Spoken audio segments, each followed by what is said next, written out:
Sadaqallahul azim. Muslimin muslimat rahimahullah, pada malam ini, malam yang penuh dengan rahmat dan barakah, malam-malam permulaan bulan Jumadil Akhir, kita dipilih sekali lagi oleh Allah untuk menjadi manusia yang baik, menjadi manusia yang diredai oleh Allah Subhanahu wa ta'ala, di mana kita dikekalkan dengan iman, dikekalkan dengan Islam, dikekalkan dengan tauhid dan ma'rifah. Dan yang paling penting ialah kita masih lagi dipilih untuk menjadi manusia yang sentiasa berfikir, menggunakan akal kita semaksimum yang mungkin untuk supaya kita sama-sama dapat melakukan ibadah dan ketaatan kepada Allah Subhanahu wa ta'ala, di mana setiap daripada manusia dikurniakan dengan akal oleh Allah Subhanahu wa ta'ala. Tak ada manusia yang Tuhan tak bagi akal kepadanya, kerana disebut oleh Syekh Wan Ahmad bin Muhammad Zin Al-Fattani di dalam kitabnya yang bernama Iqdul Juman, nama manusia memang Allah Ta'ala anugerahkan akal kepada mereka. Sebab kalau dia tidak dikurniakan dengan akal, dia tidak layak disebut sebagai insan.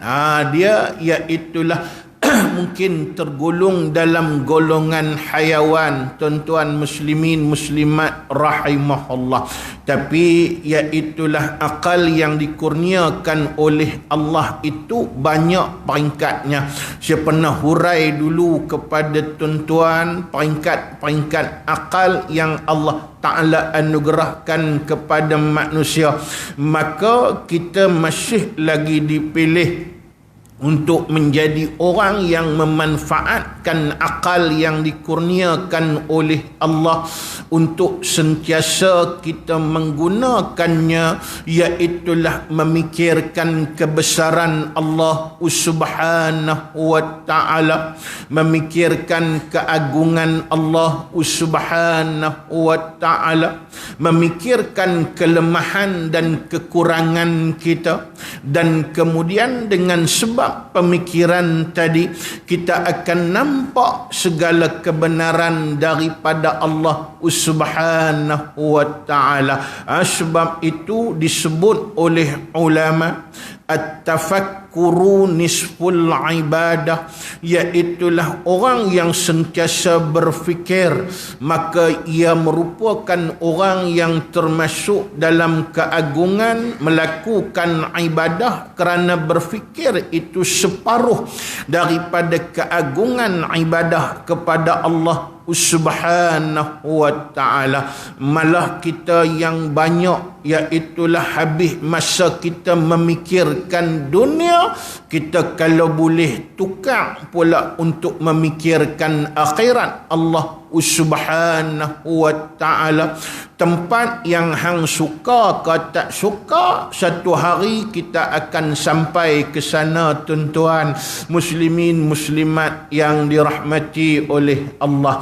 Malah disebut di dalam sepotong hadis Nabi sallallahu alaihi wasallam, riwayat Imam At-Tabrani. Saya buka satu kitab hadis tadi ni, tuan-tuan muslimin muslimat rahimahullah, iaitulah ada sepotong hadis yang penting saya nak jadikan muqaddimah kepada kuliah kita pada malam ini, iaitulah an Abi Sulaiman radhiyallahu anhu qala qala Rasulullah sallallahu alaihi wasallam at-tafakkuru fil akhirati yurisul hikmah wa yuhyil qalba wa tafakkuru fid dunya hijabun anil akhirah, atau kama qala sadaqa Rasulullah sallallahu alaihi wasallam.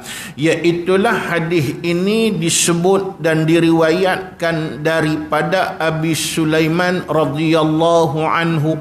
Ia berkata, qala Nabi sallallahu alaihi wasallam, telah bersabda oleh Rasulullah sallallahu alaihi wasallam, at-tafakkuru fil akhirah, berfikir tentang akhirat itu, ataupun berfikir tentang iaitulah bahawa satu tempat yang kita akan sampai satu masa, hang suka ke tak suka, itulah destinasi terakhir kita, tuan-tuan muslimin muslimat rahimahullah.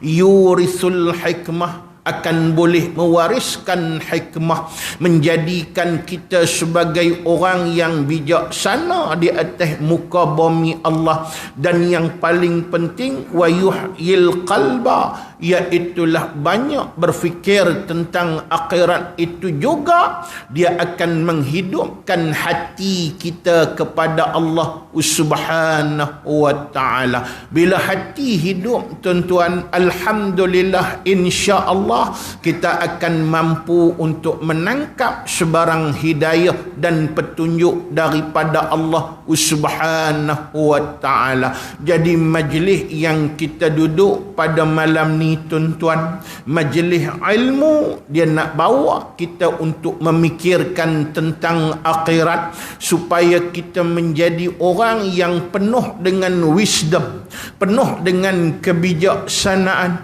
dan insya-Allah hati kita juga tidak akan mati, hati kita akan hidup, kita akan nampak kebenaran di atas muka bumi Allah Subhanahu wa ta'ala. Kenapa kita perlu banyak memikir tentang akhirat? Kerana kalau kita tak banyak fikir tentang akhirat, kita hanya memikirkan tentang kehebatan hidup di atas muka bumi, kita akan hanyut dengan pemikiran kelazatan hidup di atas dunia.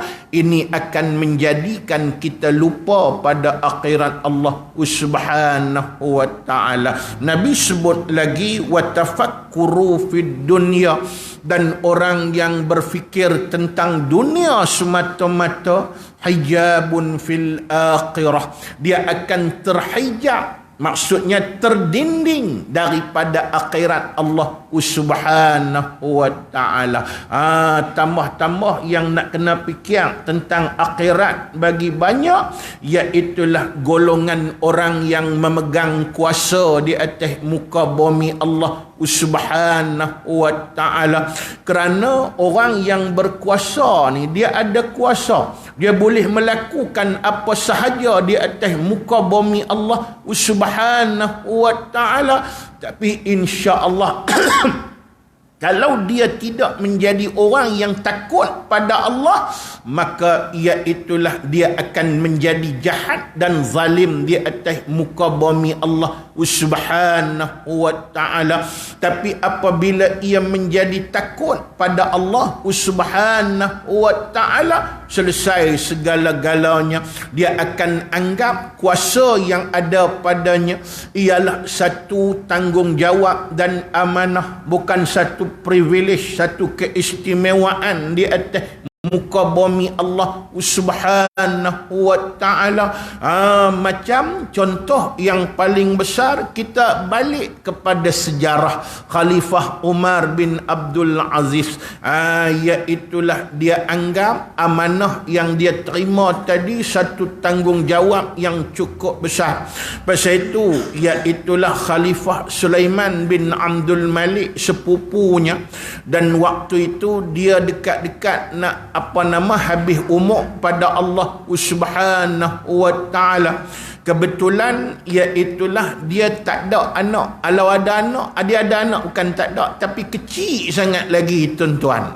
Jadi biasalah pemerintah yang dimulakan oleh kerajaan Umayyah, yang dimulakan oleh Muawiyah bin Abi Sufyan ini, telah merubah segala-galanya, iaitulah sistem pelantikan khalifah bermula daripada iaitulah Saidina Abu Bakar, Umar, Osman dan Ali.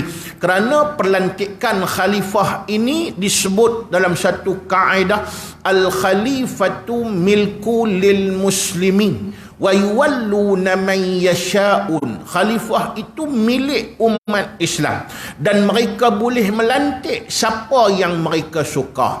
Pasal itu dia tak ada sistem perwarisan. Maknanya lepas aku mati, hang kena sambung bagi ke anak dia, ke adik dia, ke dan sebagainya. Kalau khulafa ur-rasyidin tak ada sistem ni tuan-tuan. Tapi apabila Muawiyah bin Abi Sufyan memulakan dinasti Umayyah, bermulalah sistem perwarisan. Kerana sebelum dia mati, dia telah mewariskan pemerintahan kepada putranya yang bernama Yazid bin Muawiyah. Kemudian iaitulah sebelum mati Yazid, dia wariskan pula kepada anak dia Muawiyah bin Yazid. Begitulah disambung kemudiannya oleh Khalifah Marwan bin Al-Hakam. Sambung lagi iaitulah Abdul Malik bin Marwan. Sambung iaitulah Abdul Malik ni bila dia nak mati, dia wariskan pemerintahannya iaitulah kepada putra beliau yang bernama Al-Walid. Al-Walid wariskan kepada adik dia iaitulah Khalifah Sulaiman bin Abdul Malik. Jadi Sulaiman bin Abdul Malik ini dia nak waris ke anak dia kecil sangat lagi, dan kemudian kebetulan dia diapit oleh seorang menteri yang saleh pada Allah. Menteri inilah dia cari jalan untuk supaya iaitulah khalifah selepas Sulaiman bin Abdul Malik ini jatuh kepada orang yang paling saleh di atas muka bumi Allah Subhanahu wa ta'ala. Dan kemudian iaitulah ada logiknya juga, kerana iaitulah nak terlantik selepas Sulaiman ini sepupu kepada beliau, juga anak kepada Abdul Aziz bin Abdul Malik bin Marwan. Maknanya ada darah raja juga tuan-tuan. Muslimin muslimat rahimahullah. Pasal itu iaitulah dengan permintaan dan kemudiannya Khalifah Sulaiman dengan rela hati dia telah melantik pewarisnya. Kalau dia mati, dia sebut yang akan mewarisiku iaitulah Umar bin Abdul Aziz. Tuan-tuan muslimin muslimat rahimahullah. Dan berita ni tak diberitahu kepada sesiapa sampai iaitulah Khalifah Sulaiman bin Abdul Malik benar-benar menghembuskan nafas yang terakhir di atas muka bumi Allah Subhanahu wa ta'ala. Barulah menteri ini mewar-warkan kepada seluruh manusia iaitulah bahawa Khalifah Sulaiman mewariskan takhta kepada sepupunya yang bernama Umar bin Abdul Aziz. Patutnya tuan-tuan, iaitulah dia sendiri tak tahu, lepas tu tahu-tahu dapat jawatan khalifah. Kalau kita meloncat sakanlah tuan-tuan, seolah-olah mah jatuh daripada langit atas kita tuan-tuan muslimin muslimat rahimahullah. Tapi apa reaksi Umar bin Abdul Aziz tuan-tuan? Khalifah Umar bin Abdul Aziz dengar berita tu, dia terduduk dan kemudian dia ambil pasyak buah atas kepala. Dia kata iaitulah bahawa sesungguhnya satu reba yang paling besar sudah menimpa aku. Dia menangis sungguh-sungguh tuan-tuan muslimin muslimat rahimahullah. Dan kemudian dia buat tindakan pertama. Apa dia buat? Dia serahkan pemerintahan itu kembali, bukan melalui warisan. Dia serah balik ke orang Islam. Hampa nak lantik siapa, hampa lantik. Orang Islam pun tengok siapa lagi yang layak, yang paling soleh dia. dia terlantik juga tuan-tuan sebagai khalifah. Itu sejarah sedikit sebanyak untuk kita ambil i'tibar. Daripada seorang anak gubernur yang hidup dengan kemewahan, dia jadi susah tuan-tuan. Sebab apa? Sebab iaitulah dia mengingat kepentingan rakyat di atas muka bumi Allah Subhanahu wa ta'ala. Dan apa polisi yang dia buat? Dia bentuk supaya rakyat semua takut pada Allah. Dan nak bagi mula-mula sekali yang patut takut pada Allah, siapa dah? Iaitulah gubernur, iaitulah pegawai-pegawai kerajaan, lepas itu menteri-menteri kabinet. Ini yang merupakan pemimpin kepada masyarakat. Golongan ini yang perlu takut sekali pada Allah Subhanahu wa ta'ala. Maka dia buat satu tindakan dan polisi sepanjang setahun 8 bulan pemerintahan dia tuan-tuan, iaitulah disebut dalam satu kitab, iaitulah yajtami'u fi baitihi, dia himpunkan, iaitulah di rumah dia himpun semua orang yang ada jawatan di dalam kerajaan, dihimpun di rumah dia tiap-tiap malam. Satu riwayat kata seminggu sekali dia himpunkan di rumah dia. Buat apa? Iaitulah dia buat satu majlis. Majlis itu dia himpun semua orang pakar-pakar, ulama, fuqaha yang pakar dengan bidang-bidang dia. Dia ambil ulama hadis, dia ambil ulama tafsir, dia ambil ulama fiqh untuk hurai 3 tajuk saja tuan-tuan muslimin muslimat rahimahullah. Apa tajuk tu? Iaitulah satu, kiamat. Kemudian iaitulah hisab, dan yang ketiga syurga dan neraka Allah Subhanahu wa ta'ala. 3 tajuk ni ya. 3 tajuk ni lah inti utama kepada perbicaraan akhirat tuan-tuan muslimin muslimat rahimahullah. Orang yang megang kuasa tiap-tiap minggu dia dengar benda ni. Kotlah kita kata tiap-tiap malam mungkin tak kot. Tiap-tiap minggu duk dengar tuan-tuan. 3 tajuk ya. Hisab, perbicaraan di mahkamah Tuhan, kemudian kiamat, kemudian syurga dan neraka Allah Subhanahu wa ta'ala. Apa jadi? Iaitulah bila mereka semua hak dengar tadi, semua takut pada Allah Subhanahu wa ta'ala, dan seolah-olah takutnya mereka seperti jenazah berada di hadapan mereka tuan-tuan. Kata ulama yang muktabar di atas muka bumi Allah Subhanahu wa ta'ala. Hasilnya setahun 8 bulan. Satu riwayat kata setahun 2 bulan pemerintahan yang cukup agung, hilang semua kesalahan-kesalahan yang dilakukan oleh pemerintah yang terdahulu, dan pegawai-pegawai kerajaan menjadi orang yang taat dan patuh pada Allah. Terbit kebaikan di atas muka bumi Allah Subhanahu wa ta'ala.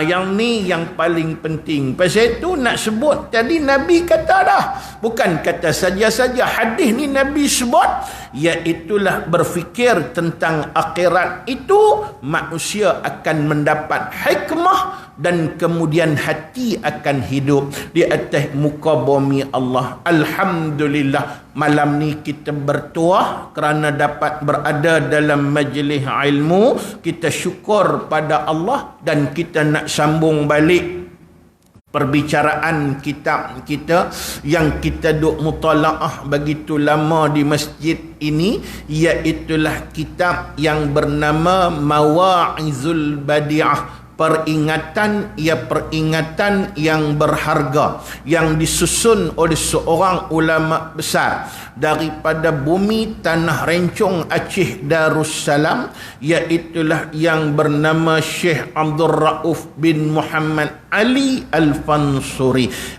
Jadi kita nak bincang kitab kita malam ni tuan-tuan. Kita sambung pada muka surat 17, dan kita masih membicarakan satu peringatan penting untuk menjadikan kita mendapat rahmat daripada Allah Subhanahu wa taala, iaitulah pengajaran yang ke-36. Saya review balik sikit apa puncak utama perbahasan kita tuan-tuan. Perbahasan kita ialah menceritakan tentang seorang tokoh yang bernama Ka'bul Ahbar. Ka'bul Ahbar ini ialah salah seorang tabi'in yang ulung di atas muka bumi Allah Subhanahu wa taala. Hebatnya Ka'bul Ahbar ni, walaupun dia tidak pernah bertemu dengan Nabi sallallahu alaihi wasallam. Ada riwayat kata memang dia, ada riwayat kata juga dia pernah bertemu dengan Nabi, tapi masa Nabi hidup tu dia tak beriman lagi dengan Nabi sallallahu alaihi wasallam. Jadi jumhur ulama mengatakan dia seorang tabi'in. Maknanya iaitulah dia bukan termasuk sahabat. Tuan-tuan muslimin muslimat rahimahullah. Apa hebat dia ni tuan-tuan? Hebatnya kerana dia sebelum dia Islam, dia salah seorang pendeta Yahudi. Di zaman Nabi, zaman sahabat ni, kalau kita kata pendeta Yahudi ni nak masuk Islam payah. Dan jahatnya orang Yahudi ni bermula daripada pendeta dia, ulama-ulama dia, sebab mereka ini cukup memusuhi Nabi sallallahu alaihi wasallam dan yang menyesatkan dan mengubah Taurat. Siapa dia? Pendeta Yahudi lah tuan-tuan muslimin muslimat rahimahullah. Pasal itu di zaman Nabi sendiri boleh kira pendeta Yahudi yang memeluk Islam. Dan salah seorang yang hebat, iaitulah nama dia, apa nama? Ka'bul Ahbar. Tu satu riwayat saya baca. Dia ni tuan-tuan, zaman Nabi itu pun, iaitulah dia pendeta Yahudi hebat, dan dia hidup masa Nabi hidup. Tapi masa tu tak terbuka pintu hati dia untuk memeluk Islam. Lepas Nabi wafat, baru dia terbuka pintu hati untuk memeluk Islam. Dan dia salah seorang pendeta Yahudi yang cukup hebat. Pasal apa saya kata cukup hebat? Sebab di kalangan ulama-ulama Yahudi, dia tempat rojok pendeta dan ulama Yahudi lain. Sebelum dia masuk Islam tuan-tuan. Jadi Taurat duduk dalam dada dia. Begitu juga Zabur duduk dalam dada dia. Injil duduk dalam dada dia. Tu dia nak kata hebat tak hebat tu. Zabur duduk dalam dada. Taurat duduk dalam dada. Bukan Old Testament, New Testament. Itu semua telah telah dimanipulasikan. Bukan Bible. Yang ada dalam dada dia Taurat. Yang ada dalam dada dia Zabur. Yang ada dalam dada dia Injil. Hebatlah tuan-tuan. Dan memang Yahudi terpukul bila dia memeluk Islam. Jadi bila dia hebat dah 3 kitab duduk dalam dada dia dah tuan-tuan. Dia masuk Islam, 30 juzuk sat dia duduk dalam dada dia tuan-tuan. Muslimin muslimat rahimahullah. Sebab itulah dia juga menjadi maraja' kepada sahabat yang lain di atas muka bumi Allah. Sayyidina Umar pun rajin rojok pada dia tuan-tuan muslimin muslimat rahimahullah. Dan pendek cerita nak bagi faham tu, iaitulah kita sedang bincang kata Ka'bul Ahbar, aku tengok 4 kitab ni, iaitulah Taurat, Injil, Zabur dan juga Quran. Aku ambil 12 perkataan yang cukup membawa makna dalam kehidupanku dan aku jadikan azimat untuk menjadikan aku berjaya di atas muka bumi Allah. Datuk Guru kongsikan 12 azimat itu juga untuk menjadi pegangan kepada kita di atas muka bumi Allah. Jadi kita sambung malam ni, dah kita bincang panjang tuan-tuan sampai azimat terakhir, iaitulah yang kelima. Malam ni kita sambung, iaitulah kata-kata Allah ataupun firman Allah yang ada dalam Al-Quran, yang ada dalam Taurat, yang ada dalam Zabur, yang ada dalam Injil, yang diambil sebagai pegangan utama untuk menjadikan ia berjaya. Ka'bul Ahbar ini kita nak kongsi supaya kita juga boleh mendapat pegangan macam tu tuan-tuan muslimin muslimat rahimahullah. Baik, sambung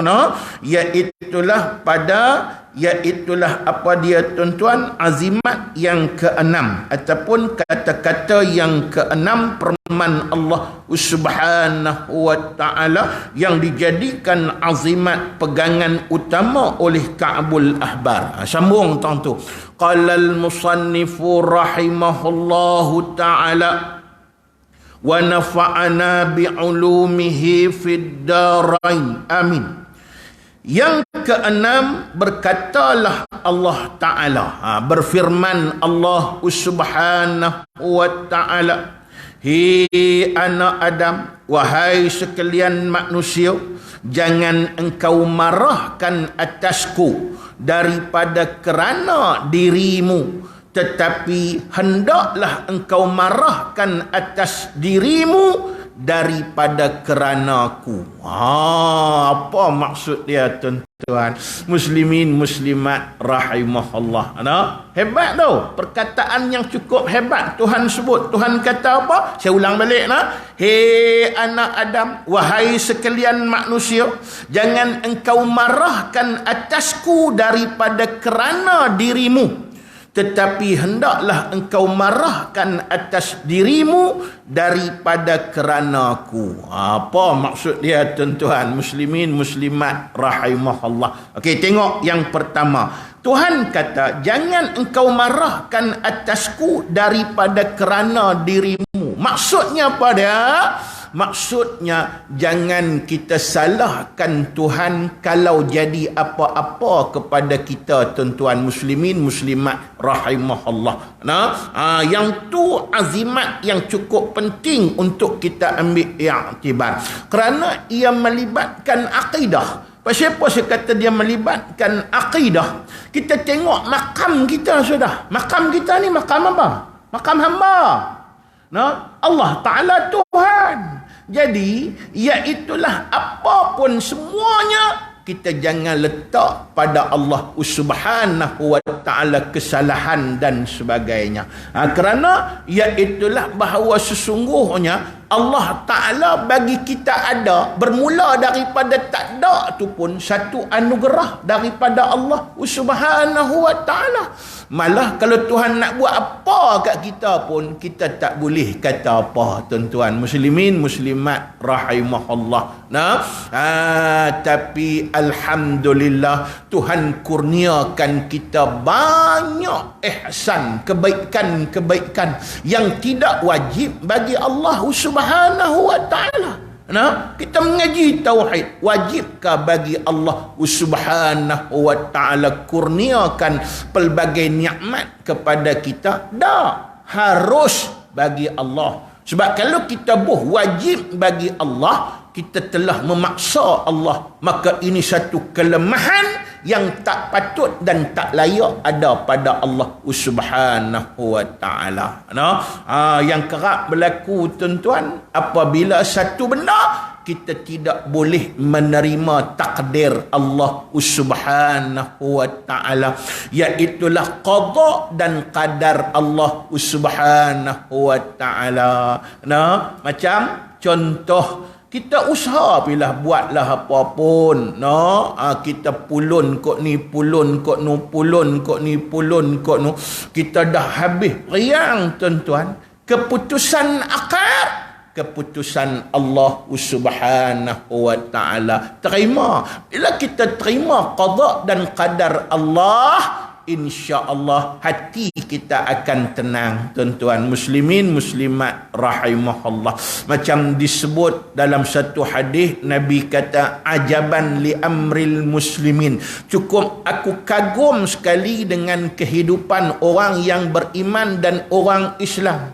Apa saja Tuhan buat kepada mereka hak baik, mereka bersyukur, kemudian mereka mendapat pahala daripada Allah. Hak jahat Tuhan bagi kepada mereka. Mereka redha dan mereka anggap itu sebagai satu qada, ketentuan daripada Allah. Mungkin ada kesalahan tertentu dan sebagainya. Maka mereka mendapat pahala daripada Allah. Tak ada masalah. Itu kaedahnya tuan-tuan. Tapi iaitulah kadang-kala manusia ni dia tak boleh terima ketentuan Allah. Pasal itu bila jadi apa-apa dia salah kawan ni, dia salah kawan ni, boleh gagah lagi. Tak, dengan Tuhan pun dia salahkan tuan-tuan muslimin muslimat rahimahullah. Kadang-kala berlaku. Contoh peribadi mudah. Dia satu hari iaitulah kolaps, jatuh di mana-mana umur 70 jatuh. Dia duk sihat elok ni, tak ada sakit apa dan sebagainya, jatuh. Orang bawa pergi hospital. Doktor pun habaq kat dia, "Pak cik, lepas ni jaga elok, semua ada dah. Kenciman ni pun ada. Mula tak ada apa. Tapi dia pergi periksa sebab jatuh tadi, semua ada belakang." Masa tu akan timbul macam-macam dalam hati dia. Pasal apa jadi lagu ni? Aku semayang elok, aku puasa elok, aku buat ibadat elok, aku pula rajin bersokan dan sebagainya dalam keadaan tadi.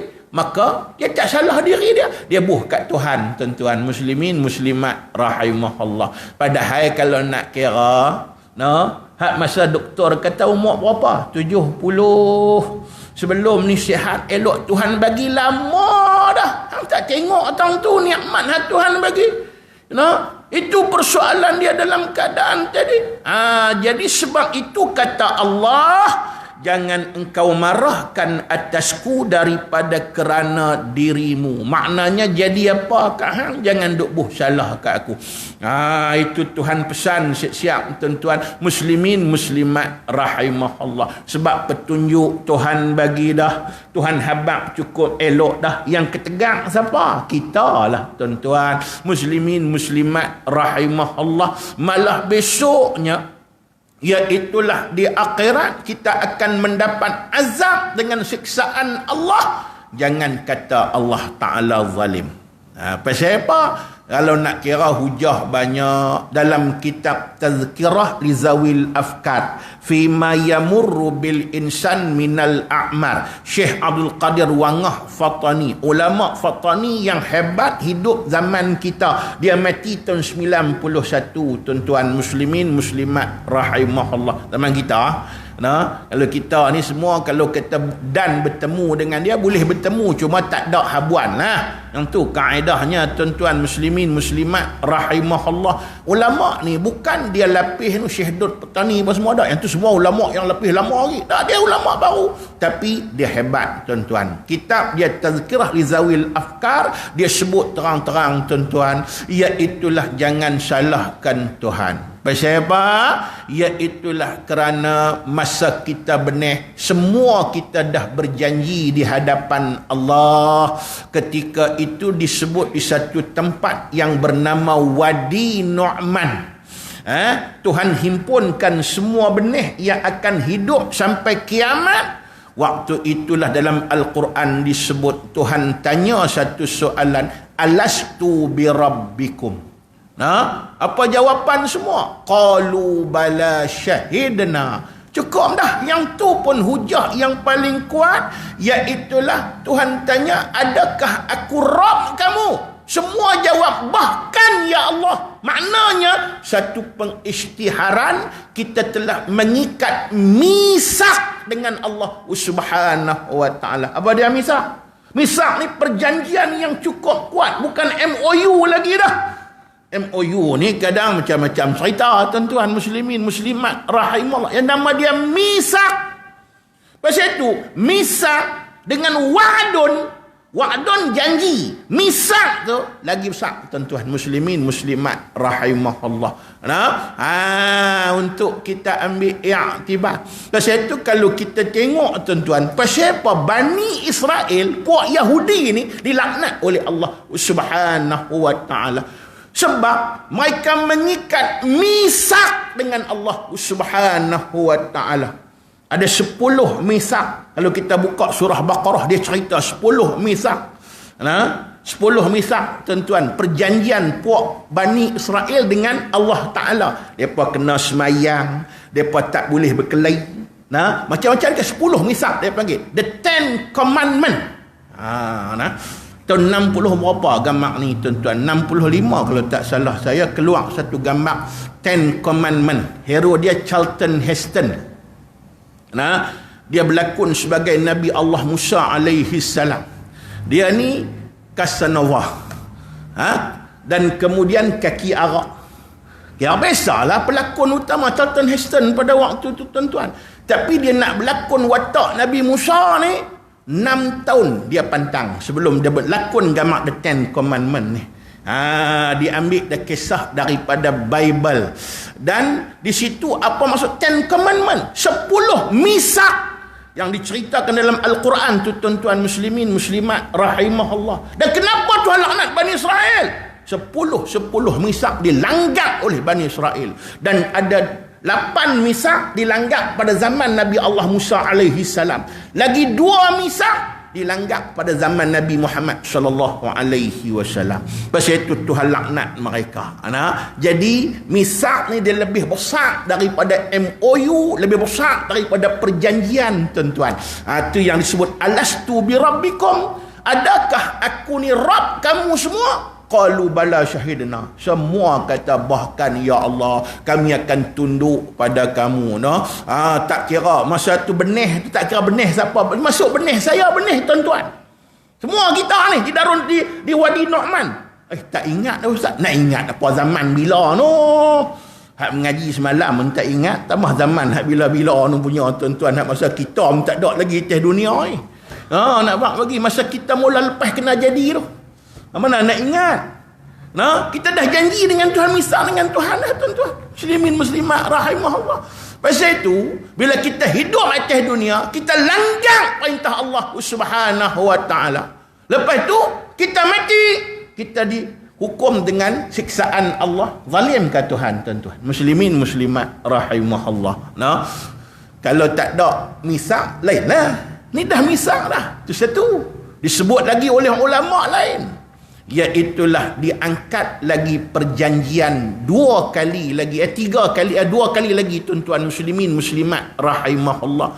Iaitulah perjanjian yang kedua bila, iaitulah ketika berlakunya persenyawaan di antara suami dan isteri. Waktu itu kita faham kejadian manusia, keluarnya sperma daripada laki-laki, kemudian untuk bertemu dengan ovum di pihak perempuan, kemudiannya bila bertemu iaitu sperma dengan ovum tadi, maka akan membesar menjadi zigot, dan kemudian pelan-pelan akan terbentuk alaqah, kemudian pelan-pelan akan terbentuknya iaitulah mudrah, dan kemudian cukup 4 bulan iaitulah akan akan membesar dalam rahim ibu. Masa pertemuan sperma dan ovum ni, tuan-tuan muslimin muslimat rahimahullah, sebelum dipertemukan Tuhan akan ambil misak dulu, kata ulama yang muktabar. Janji dulu. Sama juga soalan macam tadi, alastu bi rabbikum, adakah aku Tuhan kamu? Ya, bal, bahkan, bukan ya, bahkan. 2 dah janji dengan Tuhan. Lepas tu yang ketiga bila? Kata ulama, yang ketiga ialah lagi 40 hari nak lahir di atas muka bumi Allah. Sebab kejadian kelahiran kita 40 hari, 40 hari, 40 hari, 40 hari, 40 hari. Yang di 9 bulan 10 hari, 40 hari, 40 hari, 40 hari. Lagi 10 hari, lagi 40 hari nak keluar tu. Tuhan tanya sekali lagi misak ini. Maka jawab dia apa dia? Bahkan ya Allah. Janji misak tu bukan sekali, 3 kali. Cukup dah. Cukup dah. Nak kata kuat dah perjanjian kita untuk taat dan patuh pada Allah Subhanahu wa taala.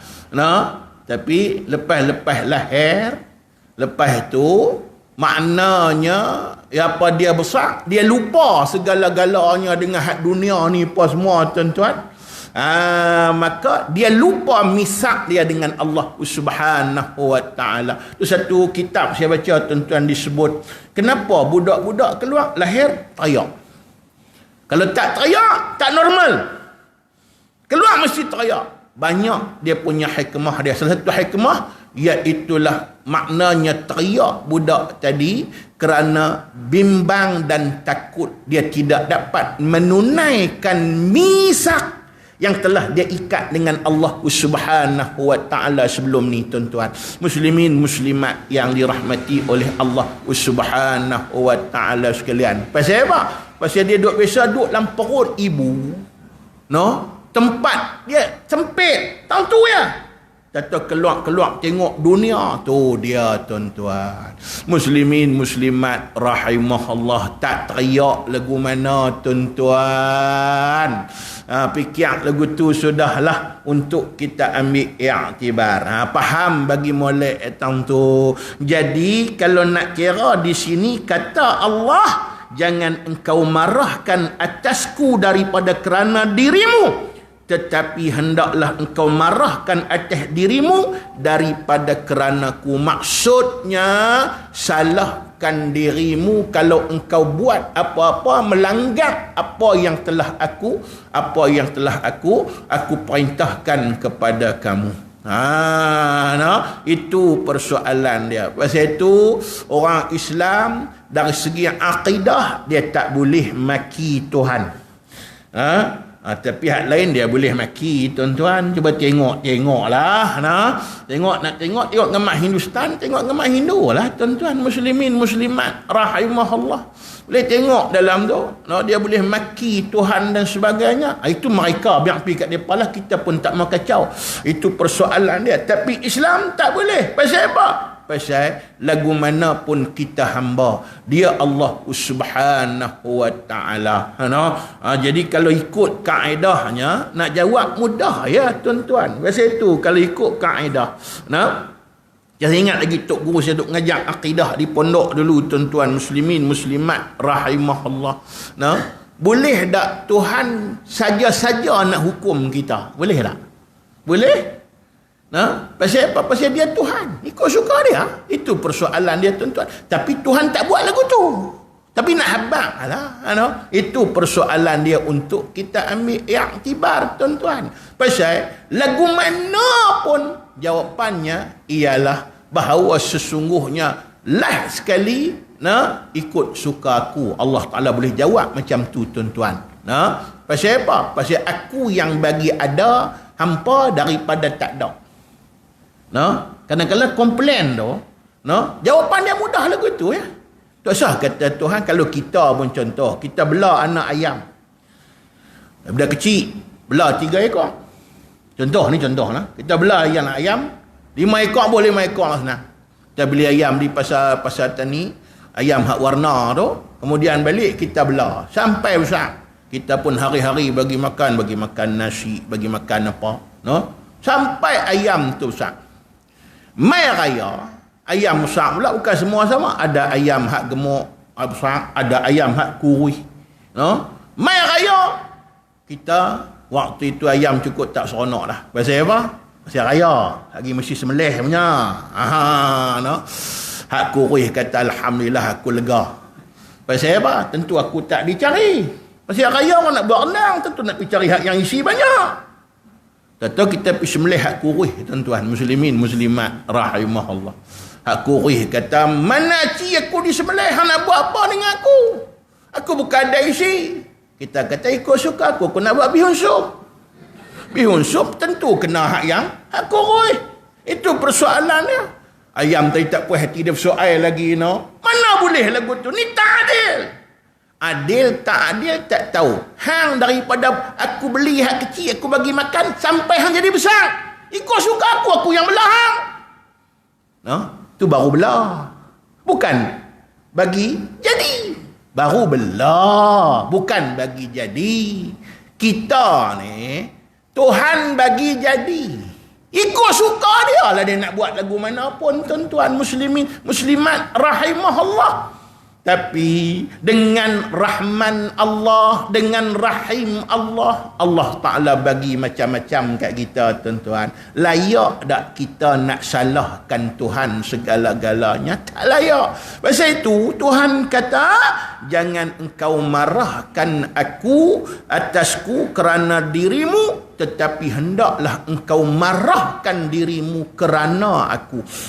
Kerana Allah Ta'ala tu, kalau kita langgar segala hukum dan syariat Allah, Tuhan hukum kita, jangan salahkan Tuhan. Yang patutnya kita salahkan diri kita sendiri. Pasal itu disebut dalam ayat Allah, macam Tuhan turunkan segala macam bencana di atas muka bumi. Zaharal fasadu fil barri wal bahri bima kasabat aydin nas liyuziqahum ba'dallazi amilu la'allahum yarji'un. Sadaqallahul azim. Telah nyata kerosakan dan juga ialah kefasadan di darat dan di lautan hasil tangan-tangan manusia itu sendiri. Hampa rasalah hampa kesan yang hampa buat dalam keadaan tadi tuan-tuan. Baik itu kalau nak bincang panjang lagi, tapi inilah inti akidah balik kepada takdir dan qada dan qadar yang menjadi rukun iman yang terakhir untuk kita pegang di atas muka bumi Allah. Rukun iman yang keenam apa dia? Percaya kepada qada dan qadar Allah Subhanahu wa taala. Terima, tak ada masalah. Hak baik pun kita terima, hak tak baik pun kita terima. Maknanya apa dia? Semuanya itu iaitulah bahawa sesungguhnya dalam keadaan tadi ketentuan daripada Allah. Kita redha, dia jadi pahala pada kita. Tapi kena usaha. Atau usaha Jabariah lah pula tuan-tuan. Tuhan tak tentukan apa, Tuhan dah tentu lagu ni dah. Mana hang tahu? Itu kaedahnya tuan-tuan, muslimin muslimat rahimahullah. Macam kita lah kadang berjuang, menang. Tak boleh perintah juga tuan-tuan, muslimin muslimat rahimahullah. Dia main jadi lagu tu, dia main kok mana pun tak tahu tuan-tuan. Tak apalah, nak buat macam mana, Tuhan nak bagi pahala untuk berjuang lagi tuan-tuan, muslimin muslimat rahimahullah. Sebab lagu mana pun bagi pejuang Islam ni, hang menang ke kalah, menang. Pasal apa? Perjuangan dia betul. Mendapat keredaan Tuhan. Tak dapat dunia, akhirat Allah Subhanahu wa ta'ala. Itu persoalan dia untuk kita ambil iktibar. Terima qada dan qadar Allah Subhanahu wa ta'ala. Dan kita kalau boleh, jangan kita terus berputus asa, terus lagi usaha sehingga seluruh masyarakat memahami kepentingan Islam memerintah, bukan Islam yang diperintah di atas muka bumi Allah Subhanahu wa ta'ala. Itu azimat yang keenam. Azimat yang ketujuh, to be continued. Kita sambung dalam kuliah kita tahun depan pula tuan-tuan, muslimin muslimat yang dirahmati oleh Allah Subhanahu wa ta'ala sekalian. Wallahu a'lam. Ada soalan? Tak ada, Kalau tak ada, tak apalah. Dekat tu dapat sampaikan pada malam ni. Saya minta maaf banyak-banyaklah kalau ada silap dan salah. Yang baik daripada Allah, yang lemahnya saya, walaupun hakikat utama tetap daripada Allah. Kita tunda kuliah ini pada waktu yang lain dengan kita hadiahkan Fatihah kepada Nabi sallallahu alaihi wasallam, sahabat, ijma' ulama dan mereka yang telah mendahului kita. Al-Fatihah. أعوذ بالله من الشيطان الرجيم. بسم الله الرحمن الرحيم. الحمد لله رب العالمين الرحمن الرحيم مالك يوم الدين إياك نعبد وإياك نستعين اهدنا الصراط المستقيم صراط الذين أنعمت عليهم غير المغضوب عليهم ولا الضالين.